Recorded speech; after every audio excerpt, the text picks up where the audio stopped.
तो ये एक मामूली सा ओपन एंड शट केस ही है। आप चिंता मत कीजिए, हमें जो इन्वेस्टिगेशन करनी थी वो हम कर चुके हैं। आप या आपके परिवार में अब कोई बात नहीं आएगी। तभी आरब का छोटा भाई रोहित वहां आ जाता है। शुक्रिया इंस्पेक्टर साहब। कोई बात नहीं, अभी के लिए आप लोग जा सकते हैं। अगर हमें कोई ज़रूरत पड़ेगी तो हम आपको कांटेक्ट करेंगे। ठीक है। आरब बिना कोई शब्द बोले चुपचाप वहां से उठकर चला जाता है।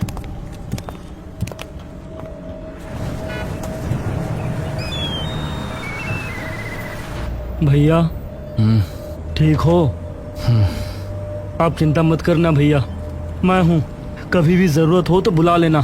आरब उसकी तरफ देखकर हल्का मुस्कुरा देता है। पूरी गाड़ी में एक ऐसी शांति छाई होती है मानो कोई अनचाहा साया उनके जहन पर आ बैठा हो।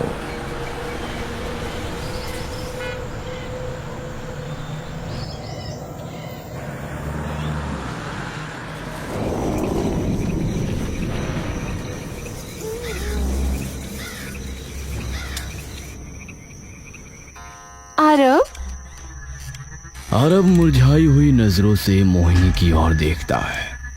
क्या हुआ है आरब? समझ नहीं आ रहा है मुझे तो कुछ कि ये सब क्या हो रहा है। आरब, हम कल लेकर जा तो रहे हैं माँ के पास, वो कुछ ना कुछ उपाय जरूर बता देगी। आरब, पुलिस ने बोल तो दिया कि उसकी मौत से हमारा कोई लेना देना नहीं है। बात वो नहीं है मोहिनी। तो क्या है, बोलो तो सही एक बार। आरब उठकर बैठ जाता है। मुझे समझ में नहीं आ रहा है कि सिमरन ये सब क्यों करेगी। हमने इससे पहले भी तो उसे अकेला छोड़ा है आस्था को उसके साथ, और वो भी तब जब ठीक से चल भी नहीं पाती थी, उसे गोद में खिलाती थी सिमरन। तो अचानक ऐसा क्या हो गया कि उसने ये कर दिया। मोहिनी भी उठकर बैठ जाती है। चलो अब छोड़ो ये सब, अभी सो जाते हैं आराम से, कल जाना भी तो है।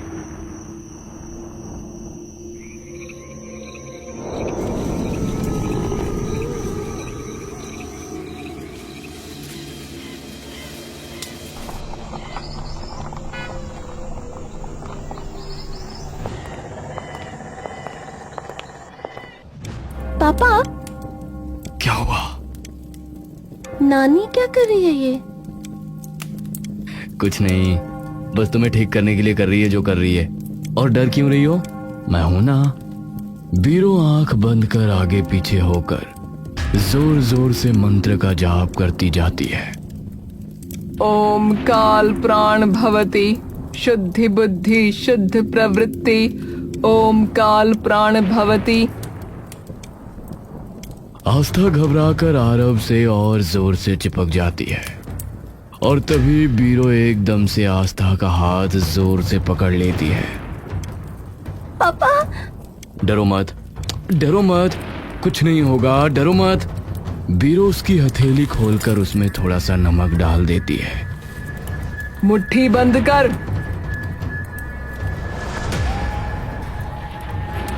आस्था, मुट्ठी खोलनी नहीं है, ठीक है? पापा मुझे डर लग रहा है। अरे पापा है ना, कुछ नहीं होगा शोना। बीरो अचानक से अपना मुंह ऊपर कर अपनी आंखें खोल लेती है। उसकी दोनों आंखों की पुतलियां अब बिल्कुल ऊपर जा चुकी होती हैं। ओम काल प्राण भवति शुद्धि बुद्धि शुद्ध प्रवृत्ति।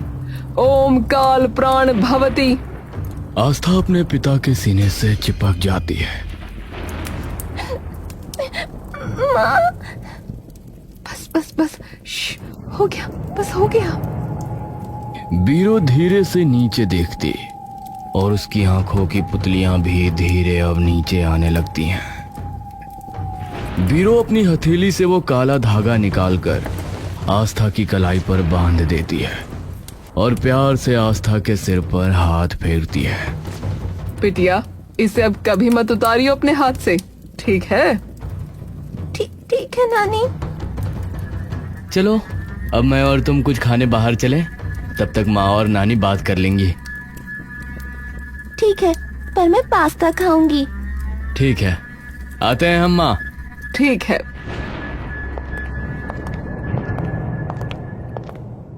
मोहिनी और बीरो कमरे की लाइट जलाकर बैठ जाते हैं।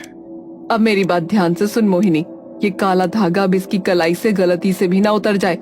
अगर ये उतरा तो याद रखना, फिर इसका बचना बहुत ज्यादा मुश्किल है। जो हुआ वो काले जादू का नहीं बल्कि किसी आत्मा का काम था। पर ये सब तो सिमरन ने किया था। और खुद की जान भी तो ले ली बाद में। मतलब उस पे किसी आत्मा का साया था। हो सकता है। जो भी चीजें तूने मुझे बताई, जो तुमने देखी, वो तो सभी चीजें एक ही ओर इशारा कर रही हैं। किस चीज की ओर? काले जादू की ही एक विद्या है, छाया प्राण विधि। छाया प्राण? ये एक तरीके की तांत्रिक विद्या है जिसमें एक शरीर से दूसरे शरीर में आत्मा का हस्तांतरण किया जाता है।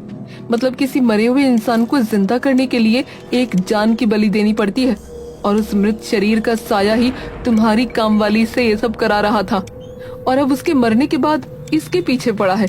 तुम लोग अगर सही वक्त पर नहीं पहुंचे होते तो अब इसके ऊपर से वो साया हट गया है ना?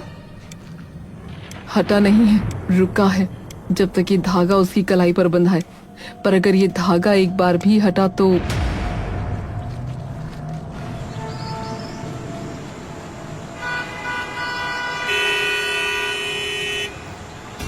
आस्था गुस्से से बड़बड़ाती हुई घर में आती है और अपना बैग उतारकर जोर से जमीन पर पटक के मारती है और जाकर सोफे पर बैठ जाती है। मोहिनी जैसे ही कमरे में घुसती है उसका खून खौल जाता है। क्या बदतमीजी है ये? आपको थोड़ी कुछ कह रही हूँ मैं। पहले तो ठीक से बात करो। और ये बैग कहाँ फेंका हुआ है? उठाओ इसे। बाद में उठा लूंगी। अभी उठाओ। क्या है? आपको पता भी है क्या हुआ है मेरे साथ? चाहे कुछ भी हो, बैग उठाओ भी। आस्था कुछ देर तक मोहिनी की तरफ गुस्से से देखती रहती है और फिर अचानक अपना जमीन पर पड़ा बैग उठाकर ऊपर अपने कमरे में चली जाती है और जोर से अपने कमरे का दरवाजा बंद कर लेती है और एक बार फिर से अपना बैग अपने बिस्तर पर फेंक देती है। सबको बस अपनी पड़ी है, मेरी तो कोई सुनता ही नहीं। तभी आस्था के पीछे से एक औरत की आवाज आती है। मुझे बताओ, मैं सुनूंगी।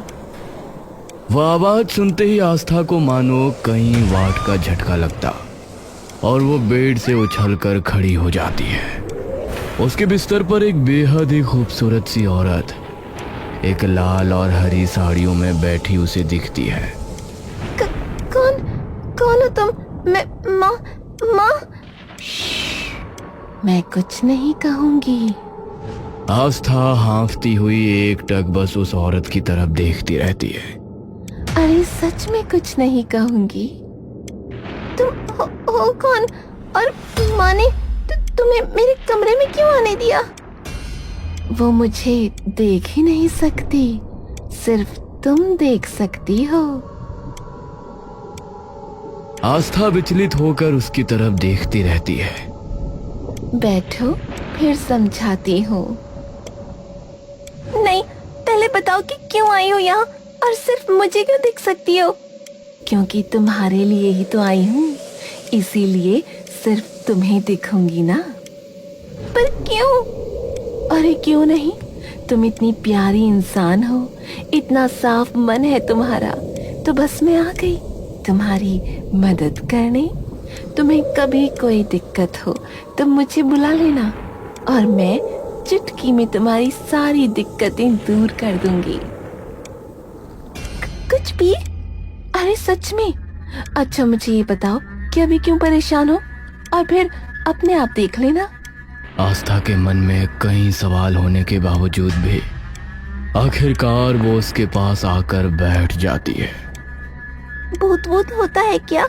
मैं बचपन से वैसे ही परेशान हूँ ऐसी सभी चीजों से। अरे तुम बताओ, दिक्कत क्या है? बाद में अपने आप पता चल जाएगा तुम्हें। मेरी क्लास में एक लड़का है, उसे मुझसे पता नहीं क्या दिक्कत है, वो रोज तंग करता है और आज तो हद ही हो गई। मैं खाना खा रही थी तो मेरे पीछे से आया और मुझे धक्का देकर भाग गया। मेरा सारा खाना नीचे गिर गया। धक्का दिया? चिंता मत करो, उससे मैं बात कर लूंगी। कहाँ रहता है वो और नाम क्या है? रवि, यही रहता है पास के मोहल्ले में। ठीक है, तुम बिल्कुल चिंता मत करो, अब से वो तुम्हें कुछ नहीं कहेगा। लेकिन एक चीज तुम्हें मुझे प्रॉमिस करनी होगी आस्था। क्या? तुम्हें किसी को मेरे बारे में कुछ नहीं बताना, वरना मैं तुम्हारी मदद नहीं कर पाऊंगी कभी। ठीक है? ठीक है।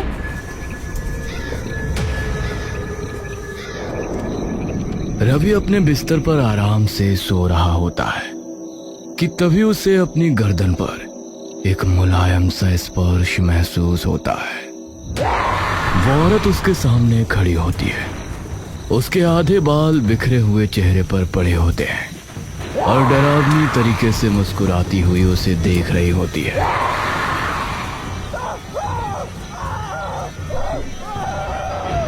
रवि, तू ही है ना? बहुत शौक है ना तुझे लड़कियों को तंग करने का?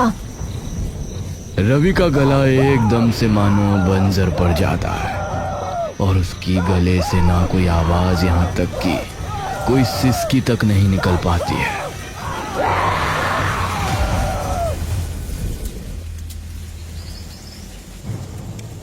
आस्था खुशी से चहकती और दौड़ती हुई अपने कमरे में आती है। आपने क्या किया ऐसा? वो तो डर से कांप रहा था। उसने इतनी बार मुझे सॉरी बोला, वो भी पूरी क्लास के सामने। मजा ही आ गया। मैंने कुछ भी नहीं किया, मैंने तो बस बात की थी उससे। हाय, मन तो कर रहा है कि आपको गले लगा लूं। अरे बस वही नहीं कर सकते हम दोनों, वरना मन तो मेरा भी है। आप प्लीज कभी मुझे छोड़ के मत जाना। तभी बाहर से मोहिनी की आवाज आती है। आस्था, क्या हुआ? कौन है तुम्हारे साथ? कोई नहीं है माँ, ऐसे ही। आस्था दामिनी की ओर देखकर मुस्कुराने लगती है। चिंता मत करो, अब मैं कहीं नहीं जाऊंगी। आस्था अपने कॉलेज से गुस्से में तमतमाती हुई वापस अपने घर आती है। दामिनी, आप यकीन नहीं करोगी आज मेरे साथ क्या हुआ। क्या हुआ? इतना गुस्सा क्यों हो? अरे आज लड़ाई हो गई मेरी। क्या हुआ पर? एक लड़का बदतमीजी कर रहा था, मैंने भी लगा दिया उसके कान पे एक सबके सामने। तो ठीक करा बिल्कुल। चल अब इतना गुस्सा मत कर और नीचे जाके खाना खा ले। ठीक है।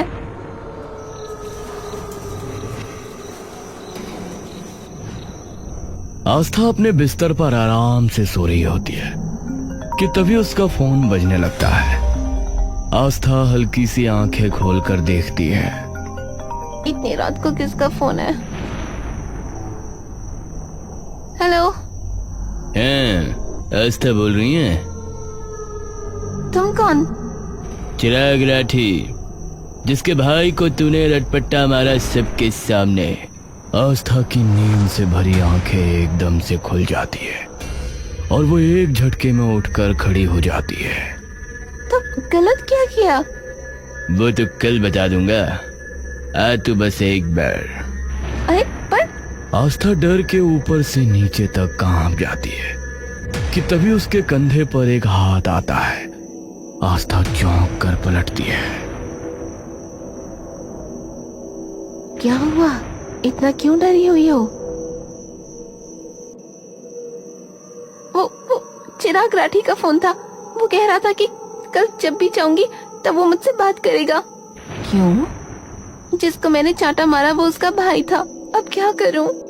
मैं चलती हूँ कल तुम्हारे साथ, ठीक है? आप क्या करोगी? उसकी चिंता तुम मत करो, आराम से सो जाओ, अब डरो मत।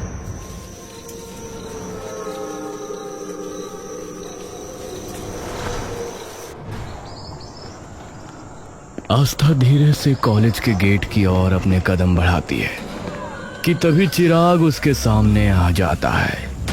हाँ भैया, आ गई एक्शन हीरोइन। अब क्या करूं? यहाँ तो बहुत सारे लोग हैं।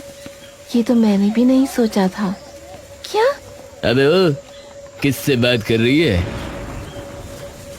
अरे चौधरी, ला जरा इसे पकड़ के कोने में। तभी पीछे खड़ा एक लड़का आकर सीधा आस्था की तरफ आने लगता है।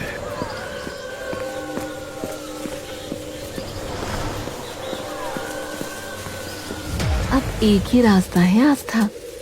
आस्था अपनी आंखों की पुतलियां दामिनी की तरफ घुमाती है, पर उसके लिए तुम्हें अपना काला धागा निकालना पड़ेगा। पर माने अबे क्या बड़बड़ा रही है?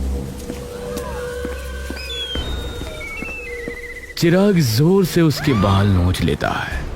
आस्था, समय नहीं है, मुझ पे भरोसा है ना, कुछ नहीं होगा। आस्था अपनी कलाई पे बंधे काले धागे को देखती है और धीरे से आखिरकार उसे खोल देती है। खुल गया, खुल गया।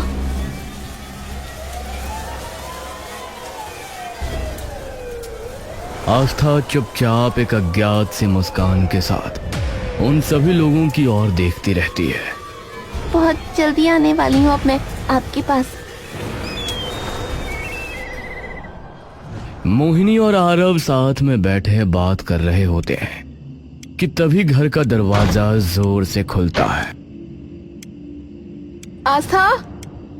कौन आस्था? आरव और मोहिनी सोफे पर एकदम से खड़े हो जाते हैं और तभी मोहिनी की नजर आस्था की खाली कलाई पर पड़ती है। आरव? क्या हुआ? उसका धागा कहाँ है? आरव तभी आस्था की कलाई की तरफ देखता है और दौड़ता हुआ उसके पास जाता है। आस्था, वो धागा कहाँ है? मना किया था ना हमने कितनी बार कि उसे नहीं उतारना। आस्था अपनी गर्दन टेढ़ी करके बिना एक बार भी पलक झपकाए एक अजीब सी मुस्कान के साथ आरव को देखती रहती है। आस्था, क्या हुआ है? आस्था की आंखें एकदम सुर्ख हो जाती हैं, चेहरा मानो किसी और का हो गया हो। वो अचानक अपने दोनों हाथ उठाकर और फिर एक झटके में उसे जमीन पर पटक देती है। आस्था, क्या कर रही हो? मोहिनी के पैर मानो जमीन में ही गड़ जाते हैं। मोहिनी हर सांस के साथ आरव की तरफ जाने की खूब कोशिश करती है, लेकिन उसके पैर मानो उसे हिलने से रोक रहे होते हैं। आस्था, ये क्या कर रही हो? वो पापा है तुम्हारे। आस्था की नजर अचानक से आरव से घूमकर अब मोहिनी की ओर चली जाती है।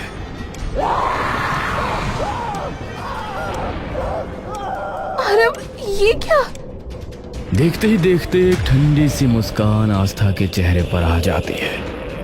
ये देखते ही मानो मोहिनी के पैर की बेड़ियां टूट जाती है और वो दौड़ती हुई आस्था के पास जाती है और गुस्से से भरा एक तमाचा खींचकर आस्था के गालों पर जड़ देती है। पागल हो गई है क्या? आस्था की मुस्कान अचानक गुस्से के भाव में बदल जाती है और वो जोर से एक तमाचा उल्टा मोहिनी के मुंह पे जड़ देती है। आस्था गुस्से से मोहिनी की ओर बढ़ने लगती है। मोहिनी अब समझ चुकी होती है जो उसके सामने खड़ी है वो उसकी बेटी आस्था नहीं है। आस्था का हर बढ़ता कदम मोहिनी के दिल धड़कने और बढ़ा देता है। तभी पीछे से एक फर्राटेदार डंडा आकर सीधा आस्था के सिर पर लगता है और वो खड़े खड़े वहीं बेहोश होकर गिर जाती है।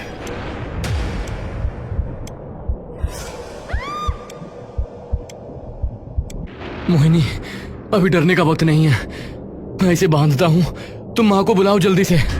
मोहिनी दौड़ती हुई ऊपर निकल जाती है और आरव आस्था को खींचकर एक कुर्सी से बांध देता है।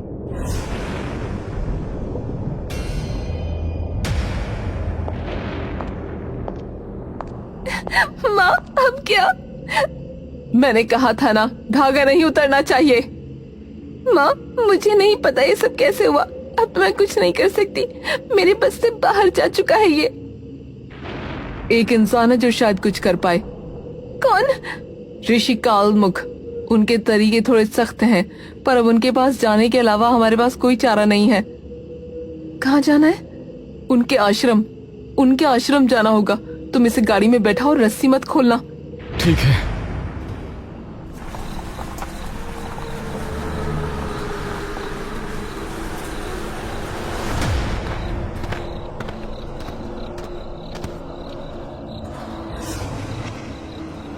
छाया प्राण। जी गुरुजी। ऋषि कालमुख बिना कुछ कहे अंदर जाने लगते हैं।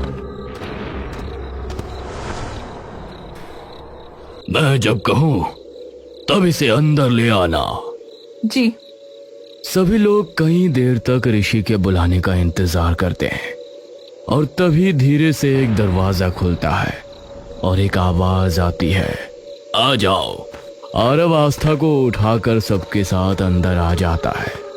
उस कमरे के माहौल देखकर मोहिनी और आरव की सांसें मानो कुछ देर के लिए थम सी जाती हैं। इसे इस त्रिकोण के बीच में लिटा दो और इसकी रस्सियां खोलो। आरव इसे त्रिकोण के बीच में लिटाकर उसकी सारी रस्सियां खोल देता है और तभी उसकी आंखें अचानक खुल जाती हैं। ऋषि कालमुख जल्दी से उसके पास आ जाते हैं। जाओ, तुम यहां से जाओ, निकलो। आरव छटपटाकर उस त्रिकोण से बाहर निकल जाता है।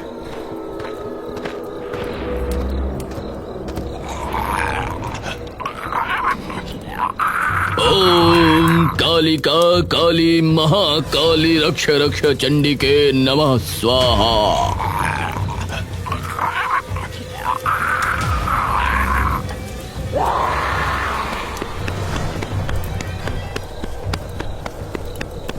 आस्था, आस्था।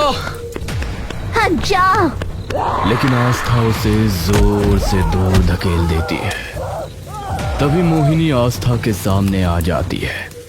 आस्था रुक जाओ बेटा, मैं हूँ तेरी माँ। आस्था का चेहरा एकदम खौफनाक हो जाता है। उसके अंदर से किसी और की आत्मा झांक रही होती है।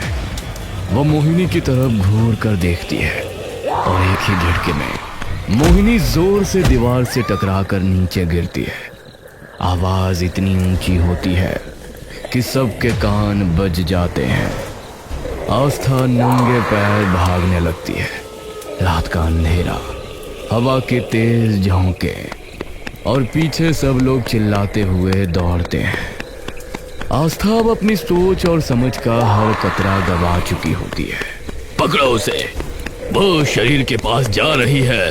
कौन सा शरीर? उस आत्मा का शरीर जिसके लिए ये छाया प्राण यज्ञ किया था तुम्हारी काम वाली ने। मतलब वो किसी मरे हुए शरीर के पास जा रही है? हाँ, उसी जिसमें उसका अंतिम बंधन था। उसका अपना शरीर जिसे कब का मर जाना चाहिए था पर नहीं मरा, जिसका मन कभी शांत नहीं हुआ। अगर वो शरीर जिंदा हो गया तो इस संसार में एक और प्रेत जन्म लेगा जो सबके लिए बहुत बड़ा खतरा है। आस्था बिना एक पल के लिए भी रुके दौड़ती चली जाती है। ये तो रोहित के घर की तरफ जा रही है। रोहित के घर? पर वहां क्यों? सब लोग घर के बाहर रुक जाते हैं। आरव का दिल जोर से धड़क रहा होता है। यहाँ क्या है? आस्था जोर से वो गेट खोलती है और किसी पागल कुत्ते की तरह नीचे दौड़ती हुई चली जाती है।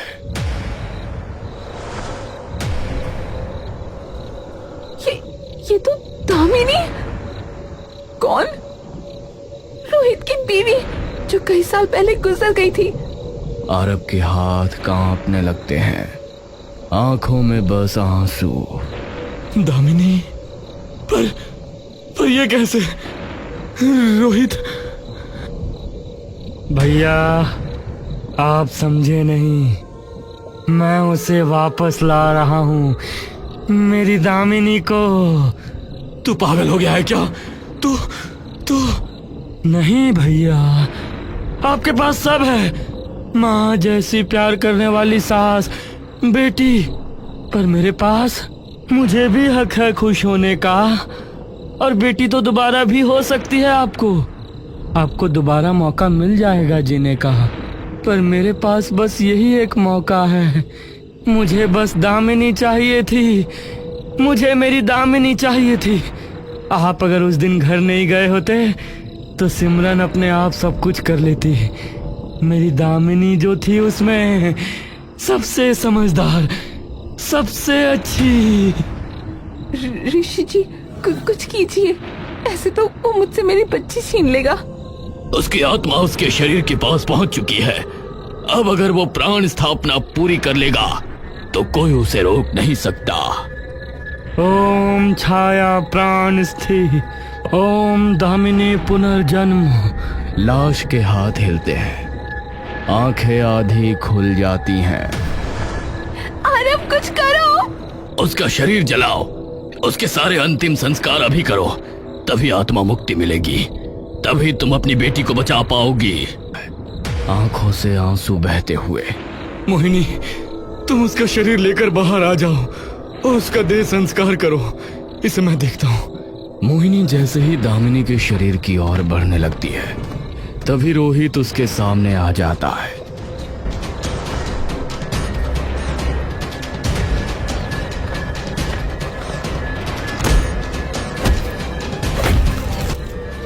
मोहिनी, शरीर को बाहर लेके चलो, मैं अभी आई। मोहिनी आंसुओं से डूबी हुई दौड़कर दामिनी का शरीर खींचती है और बीरों की मदद से उसे बाहर ले जाती है। नहीं, मुझे मेरी दामिनी चाहिए। हाँ। बीरो और मोहिनी आसपास से लकड़ी इकट्ठा कर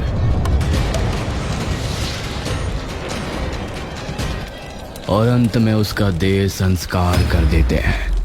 देखते ही देखते धधकती आग की लपटें एकदम स्थिर हो जाती हैं। आरव रोहित को छोड़ देता है और रोहित बस रोता रोता जमीन पर गिर जाता है। दामिनी, दामिनी। जब प्रेम रोग बन जाता है तो प्राण भी विष बन जाते हैं।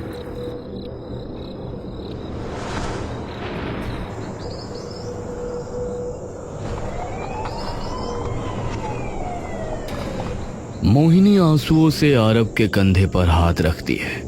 दोनों एक फीकी सी मुस्कान के साथ सोती हुई आस्था की ओर देखते रहते हैं।